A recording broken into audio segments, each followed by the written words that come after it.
আবার এই ধারাবাহিক ইসলাহি মাহফিলে আসার সুযোগ দিয়েছেন। বিভিন্ন সফর ইত্যাদির কারণে বাধাগ্রস্ত ছিল, সময় মিলতেছিল না। আল্লাহ তাআলার মেহেরবানি, আল্লাহ তাআলা ইন্তজাম করছেন। সেজন্য আল্লাহ পাকের শুকর আদায় করি, আলহামদুলিল্লাহ। আজ 7 তারিখ শাবানের শেষ হয়ে গেছে। শাবানের 8 তারিখে রাত শুরু হইল। রাত আগে আসে, দিন পরে আসে। আজ 8 তারিখের রাত, আগামীকাল 8 তারিখ দিন। এরকম হইতে হইতে যেদিন 14 তারিখ হবে, দিন আসবে পরে। এরকম 14 তারিখ দিবাগত রাত, মানে 15 তারিখের রাত। শাবানের এই রাতকে আমাদের দেশে বলে শবে বরাত।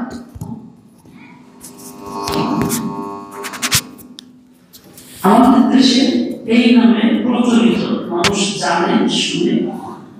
বাংলা কিতাবাদিতে এইভাবে লেখা, শবে বরাত নামে। আসলে শবে বরাত নামটা আমাদের কিতাব অনুযায়ী না, কোরআন অনুযায়ী না, হাদিস অনুযায়ী না। এটা একটা বিশেষ শ্রেণীর দেওয়া নাম।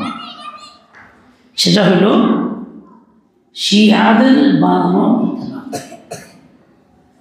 ওই নামটাই আমাদের মধ্যে ছড়ায় পড়ছে।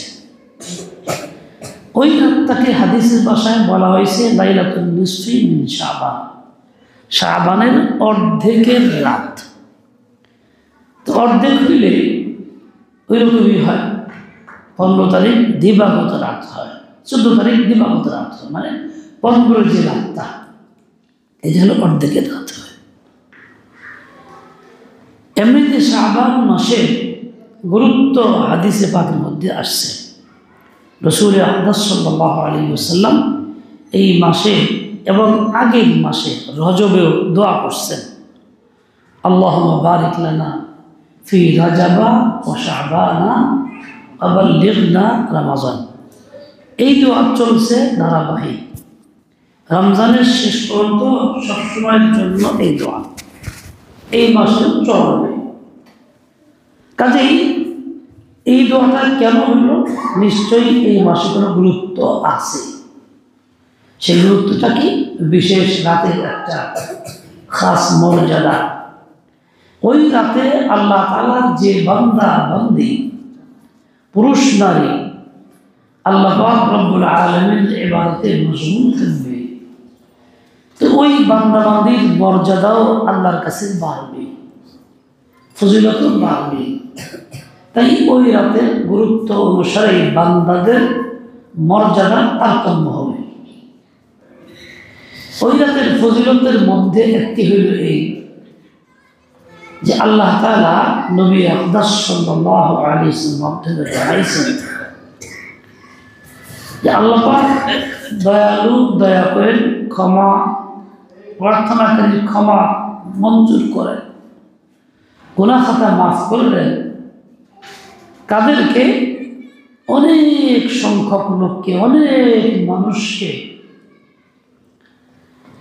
যে মানুষের সংখ্যা বাতানো হয়নি।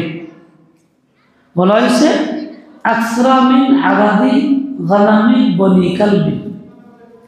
একটা গোত্র ছিল আরব দেশে বনু কালব নামে,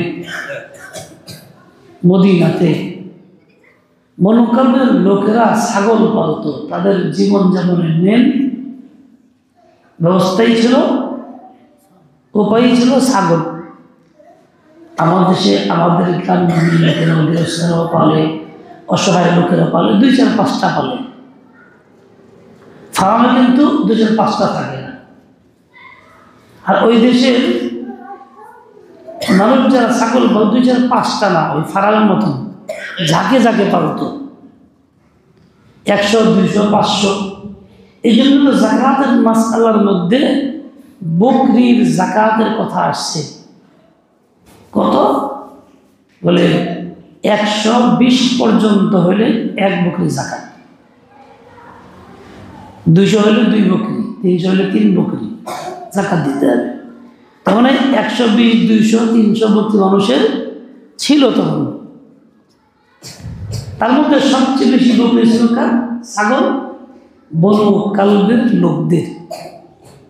তাহলে বনু কালবের লোকদের যত ছাগল আছে সকল ছাগলের পশমগুলি একত্র করলে কত পরিমাণ হবে যা আমাদের পক্ষে অঙ্ক দিয়ে বের করাটা কঠিন।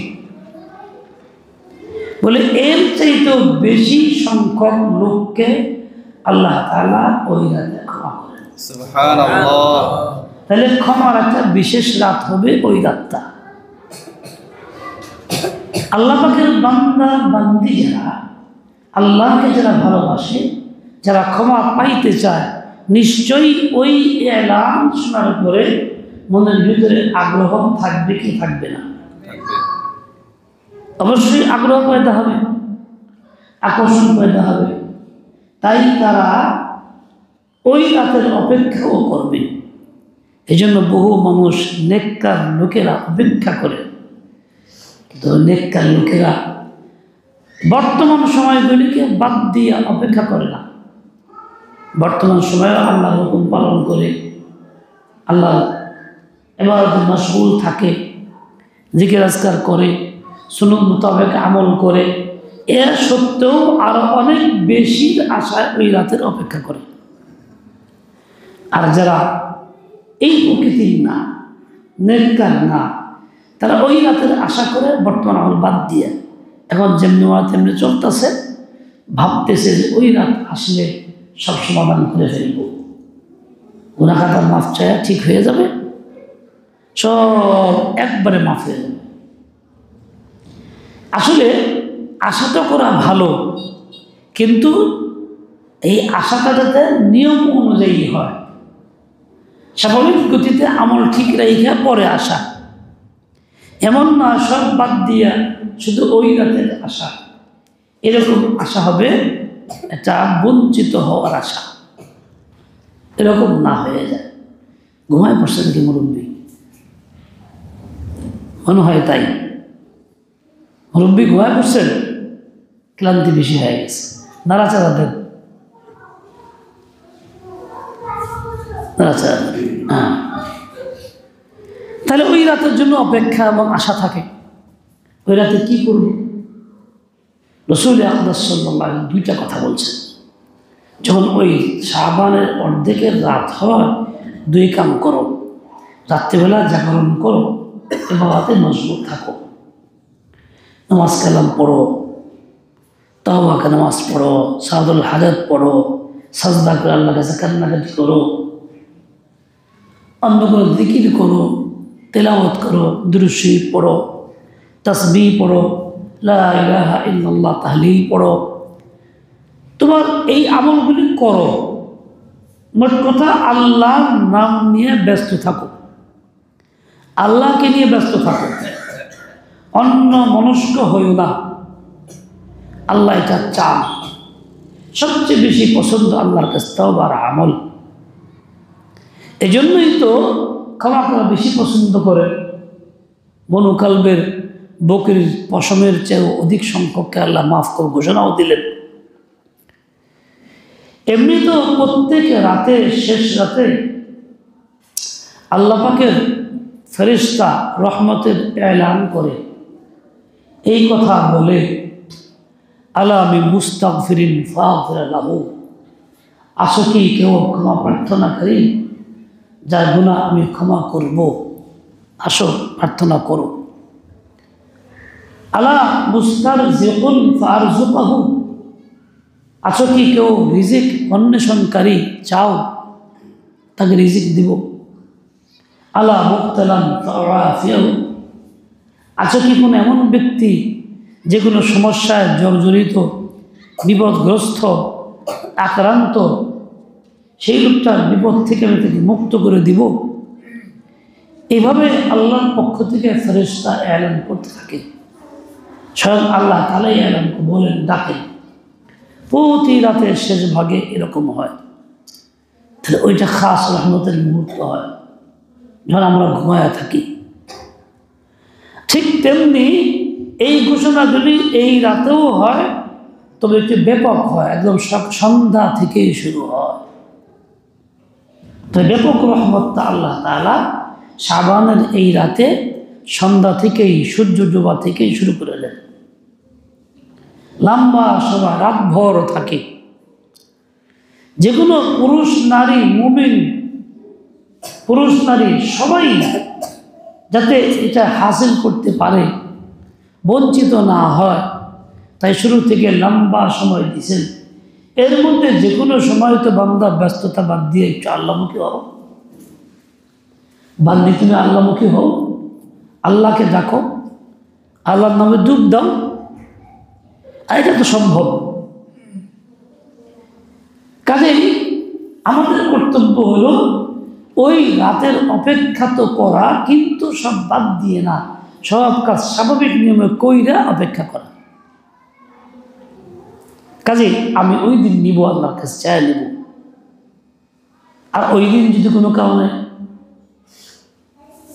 মশগুল থাকতে পারলাম না, নিয়ত ছিল, খাস কোনো আমল করতে পারিনি, এরকম যদি হয়, তবুও লস না, নুকসান না, কেল্লিগা তোমার নিয়ত ছিল পাকা, ওই নিয়তের উপরে আল্লাহ আজর তোমাকে দিবেন।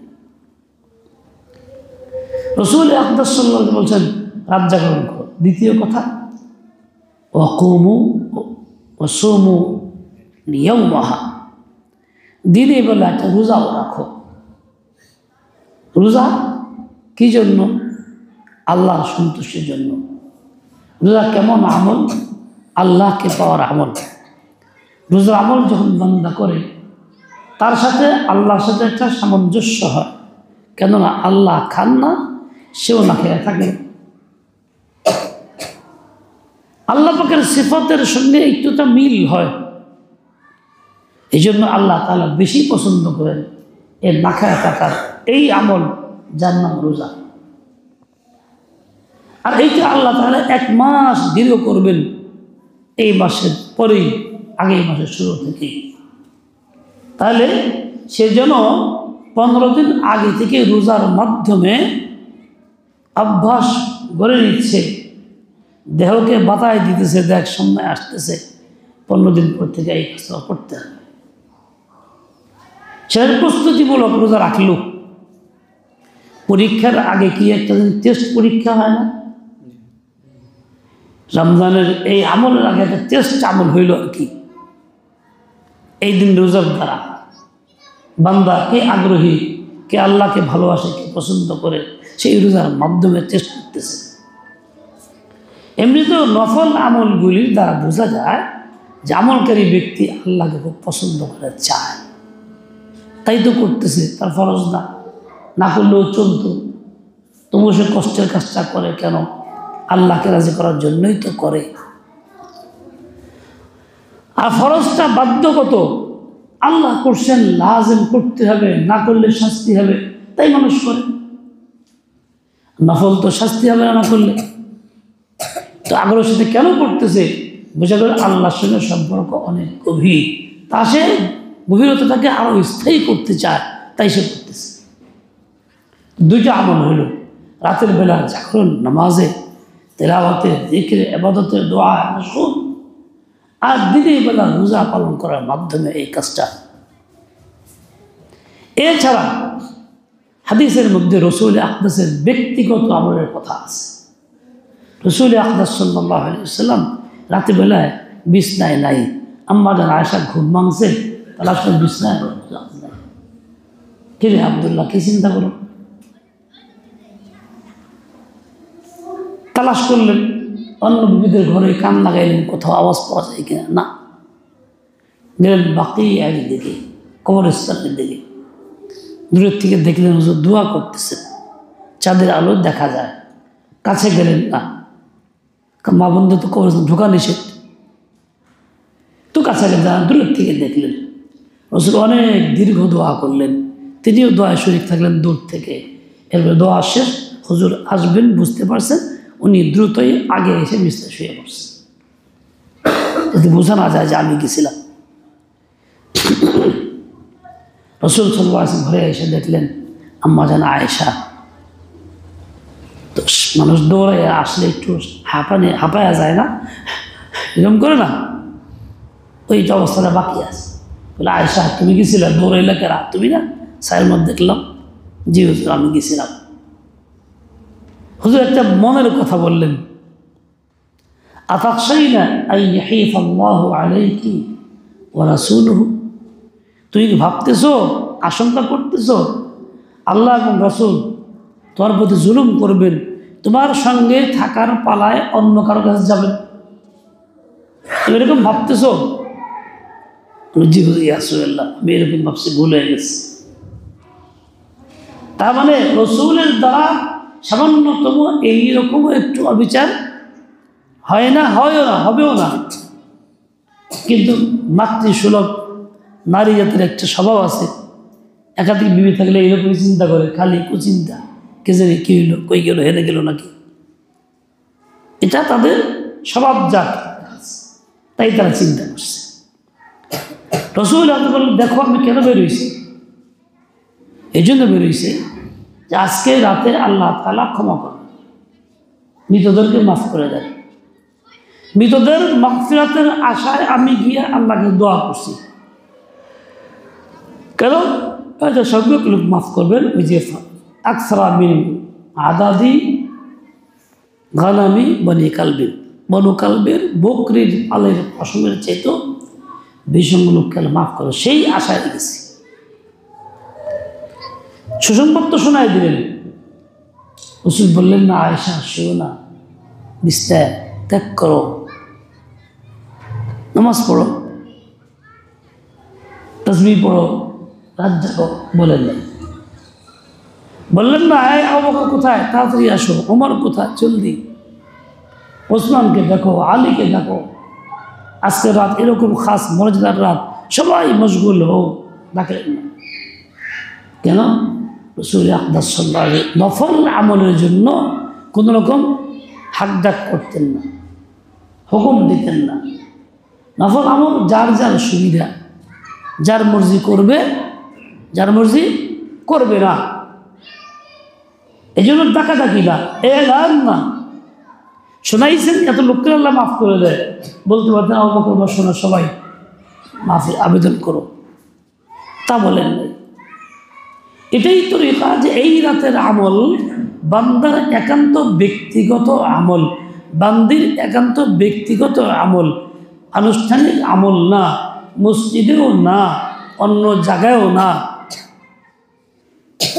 আনুষ্ঠানিক দোয়া না, আনুষ্ঠানিক কবর জিয়ারত নয়, দলদলে কোথাও যাওয়া নয়। যার যার একান্ত কাম, যার সঙ্গে আল্লাহর সঙ্গে সম্পর্ক গভীর ভালো, সে আল্লাহর দিকে রুজু করবে, কান্নাকাটি করবে, নিজস্ব ব্যাপার। সেটাও ঘরে, নফল ঘরে করতে হয়, মসজিদে করতে হয়। এইভাবে রসুল আকরামের বৈশিষ্ট্য ছিল দুইটা, কোনো কঠিন কাজ হইলে নিজে করতেন, উম্মতের কঠিন কাজ হুকুম দিতেন না। ইবাদতের মধ্যেও ঠিক তাই, যে কাজগুলি কঠিন ইবাদতের ক্ষেত্রে রসুল আকরাম সেগুলি উম্মতকে বলতেন না তোমরা করো, হুকুম দিতেন না, নিজে করতেন। এবং সবচেয়ে সহজের কথা বলতেন উম্মতকে, উম্মত যাতে আমল সহজকে করতে পারে, বিমুখ না হয়। রসুল আকরাম জিন্দগির অনেক সিফাতের মধ্যে এইটা একটা সিফাত ছিল। তাই তো তিনজন সাহাবি আলী, ওসমান ইবনে মাজউন, আবু উবাইদা, তিনজন গেছেন হুজুরের বাসায়।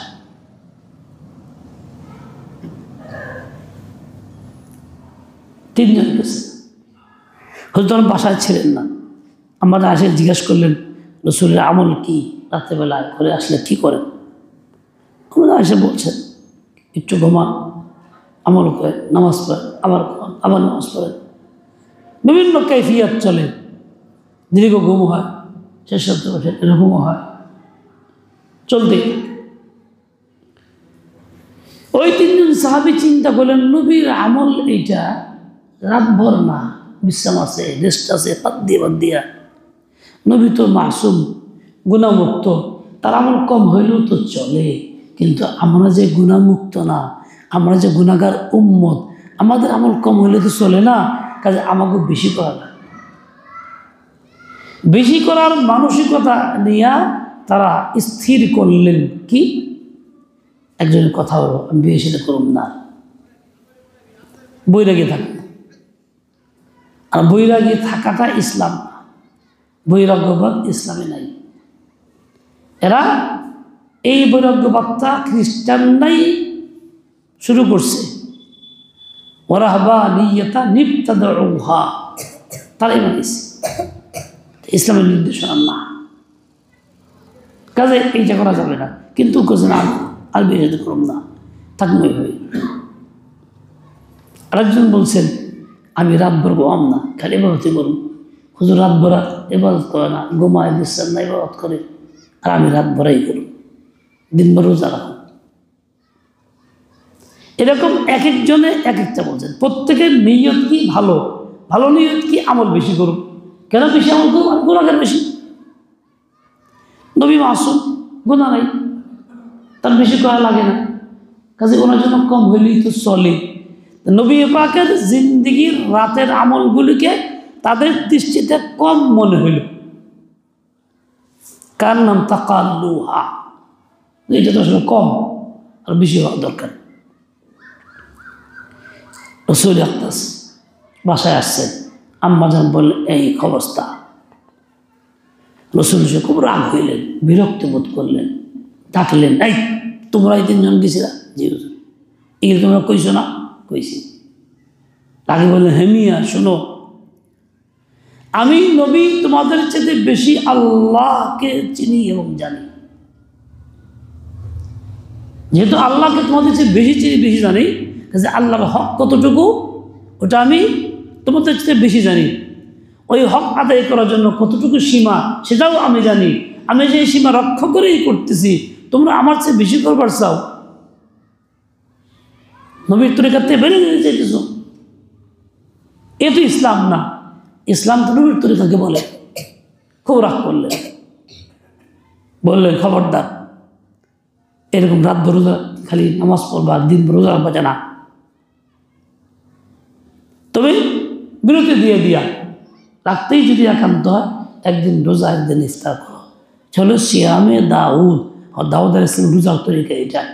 আফজল সিয়াম সিয়ামে দাউদ, নফলের মধ্যে সবচেয়ে উত্তম রোজার পদ্ধতি দাউদ আলাইহিস সালাম রোজার পদ্ধতি। সেটা হলে একদিন রোজা একদিন খাবার, একদিন রোজা একদিন খাবার। কষ্টটা সমানতালে চলবে। খায় বুঝবে যে খাওয়া কত দরকার, না খায় বুঝবে অভাবীদের কী অবস্থা, খায় খায় বুঝে আসবে। শরীরে ভারসাম্যতাও রক্ষা হবে। যদি একাধার রাখতেই থাকলা, কয়দিন করে শাক চলে না, এরকম না। যত রকম শক্তি গায়ে আল্লাহ পাক দিছেন, রক্ত প্রবাহ, জোর, অন্য সব শক্তি, ঐশ্বরিক দেহের শক্তি, যৌবনের শক্তি, এই শক্তিগুলি পাইলে এইগুলিকে হেফাজত করা, এইগুলিকে আল্লাহর ইবাদতের মধ্যে ব্যয় করা। শক্তি ঠিক থাকলে নামাজ পড়া যায়, সিজদাও লম্বা করা যায়, রুকুও লম্বা করা যায়, কিরাতও লম্বা করা যায়। শক্তি না থাকলে সূরা ইখলাস পড়তে পড়তে আত্মবিশ্বাসে ভেঙে পড়ে যাবে চায়। শক্তি যখন বেশি হয়, নিয়ন্ত্রণের আশঙ্কা হয় যে নিয়ন্ত্রণ করতে পারবো না, তখনই আল্লাহ হুকুম দেন রোজা রাখো। তো বিদেশিদের সামর্থ্য নাই, শক্তি বেড়ে গেছে গা, বিদেশিদের মাধ্যমে নিয়ন্ত্রণ করা পারো না, রোজা রাখো। ও যুবকরা, রোজার মাধ্যমে নিয়ন্ত্রণ করো নিজেকে, হারাম পথে শক্তি ব্যয় করার মাধ্যমে নয়, হাতের দ্বারা অন্য কোনো খারাপ পন্থায়, টিভিতে মোবাইলে দেখে দেখা, কারো কান কথা শুনে জীবন যৌবন নষ্ট করবা, বিভিন্নভাবে নির্জনে বাথরুমে গিয়ে বা অন্য কোনো পদ্ধতিতে। এইটা নবীর তরিকা না, ইসলাম এটা তোমাকে শিখায় নাই।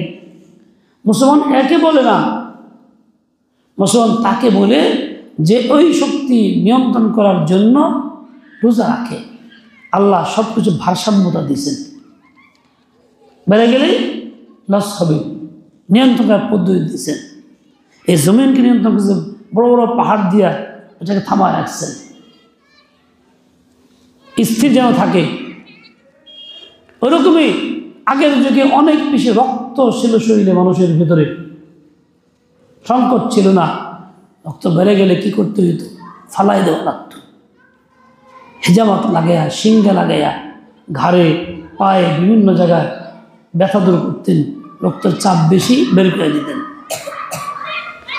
এখন হইতে হইতে দুর্বল, গুনাহ করতে করতে এমন হয়ে গেছে রক্তহীনতা, রক্ত শূন্যতা।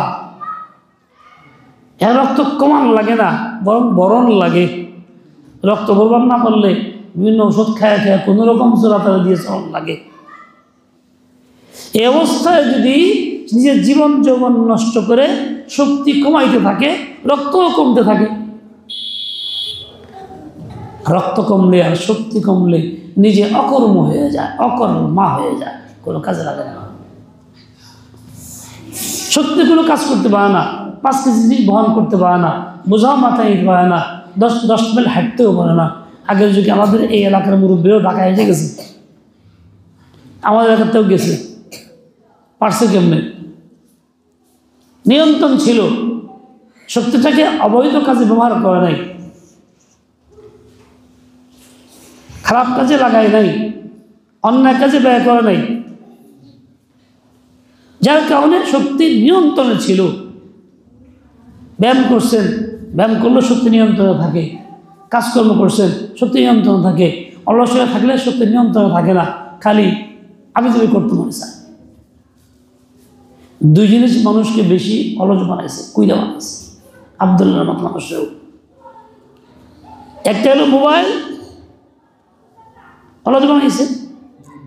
মোবাইল দেখতে দেখতে সময় খালি বসে থাকে, বসে থাকতে এমন হইতেছে এখন আর কোনো কিছু ভালো লাগে না, উঠতে মন লাগে না, চলতে মন লাগে না, খাইলেই বয়ে গেলে খাইতে মন না, খাইলেই হইতে মন না, খাইলে আর ঘুমাইলে কি হইব, শরীর ফুলবো, পেট ফুলবো, আরও অলসতা বাড়বো, এই আকামি হইব, আর কিছু না। ফার্ম মুরগি যেমন লড়াচড়া দেয় না, কোনো রকম কষ্ট করে একটু সামান্য হাতে, স্বাস্থ্য বেশি হয়ে গেছে। এইটিও মোবাইল দেখা খায়ালে হইয়া হইয়া কাম না কইরা স্বাস্থ্য হইয়া ফার্ম মুরগি হয়েছে, লড়াচড়া দেয়। কম বয়সের ছেলেরা এই ভুলা ডাক্তার আবার শরীর কমাও, শরীর কমাও, শরীর কমাও, কামাইব আর কি? খাইতে আছে, খাইতে আছে, মেহনত তো নাই। শরীর ভারী হয়ে গেছে, কাম করতে অলসতা লাগে,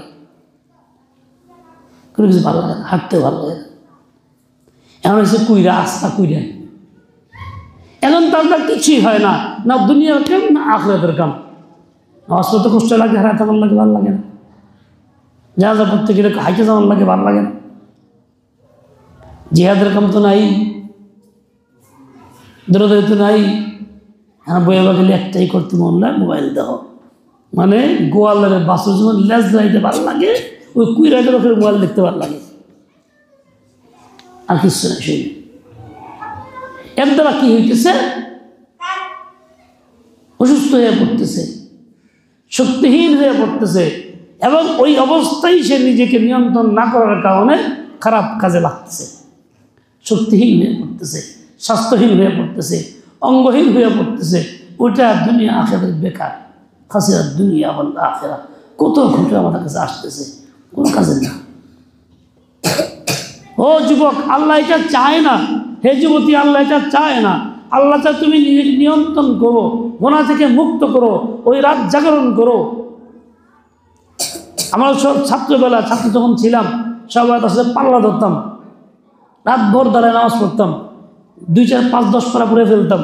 100 আবার জামাতে পড়তাম, দুজন তুই কয় পারা পড়ি। রাত একদম ঘুমাইতাম না, শেষে একদম রোজা রাইখা নামাজ জামাতে পইরা ঘুমাইতাম, নফল ছিল। আর এখনকার ছেলেপেলেরা মোবাইল নিয়ে বসে থাকবো 2 ঘন্টা, নামাজ পড়ো 1/2 ঘন্টা, পাওয়া যাবে? আমাদের কারণে আমরা ওদেরকে এরকম অলস কুইরা বানাইতেছি, আর কিচ্ছু চলবো না, লড়তে পারবো না। কয়দিন পরে একটা ক্যারেন দিয়ে ওঠা লাগবো। সৌদের বলে এক লোককে দোতলা থাকতো, ভীষণ মোটা, অসুস্থ নয়তে পারে না, দরজা বাইরে না, সরকারি ক্যারেন আইনা দরজা ভাঙ্গিয়া ক্যারেন দিয়ে দোতলা থেকে নামাইছে, এত মোটা। আমি পত্রিকা দেখছিলাম 350 কেজি ওজন, এই মোটা, ওরা দুনিয়ার কোন খাবে, উঠতে পারে না, বইতে বাথরুম দমিতে পারবে না, কি করবে? জেগেছি এত মোটা কেন হইলা, আমার খুব খাইতে আগ্রহ, যা চায় খাইছি, খালি খাইছি, খাইছে আর খুলছে, কাম তো করে নাই কিছু। হ্যাঁ, এই জন্য মাঝে মধ্যে রোজা রাখো, রোজা সপ্তাহে 2 রোজা দিয়েছেন রাসূলের জিন্দেগির মধ্যে, নফলের আমল। চাঁদে 3টে রোজা আছে, মাঝে মধ্যে শবে বরাত কদর আছে। কেন আছে? ও যুবক, তোমার স্বাস্থ্য রক্ষার, তোমার নিয়ন্ত্রণের জন্য তুমি এর দ্বারা আল্লাহমুখী হইবা, আল্লাহর সঙ্গে সম্পর্ক হবে, যাতে বিশেষ রাত্রের কাজে লাগাইতে পারো। আফসোস যে আমাদের জিন্দগির জন্য যে আমরা একদম সব ভুলে গেছি। আল্লাহ আমাদের হিদায়াত দেন, সহিবুল দিয়ে দেন, আল্লাহ তাআলা ওই রাতের কদর করার তৌফিক দিয়ে দেন।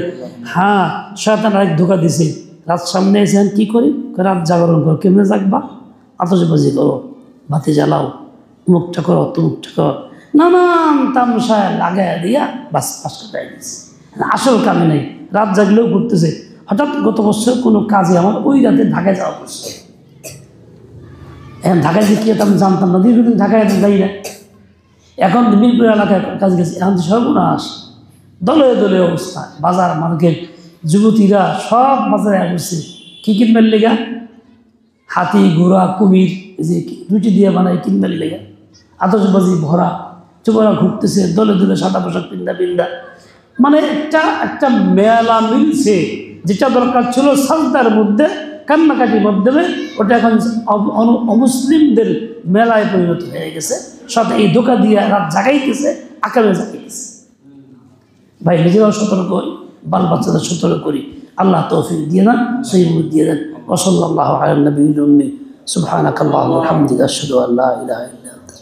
আল্লাহ মাফ চাই, মাফ করে দেন, আমল নামা সাফ করে দেন, হিম্মতে আলিয়া পয়দা করে দেন, দর্দে ভরা দিল পয়দা করে দেন, খাস রহমত নাজিল করেন, तमाम तर पैसा দিয়ে হেফাজত করেন, সিহাত ইফাত আফিয়ত ফলাহ। ইয়া আল্লাহ, হিদায়াতুল মুতায়াদান সুন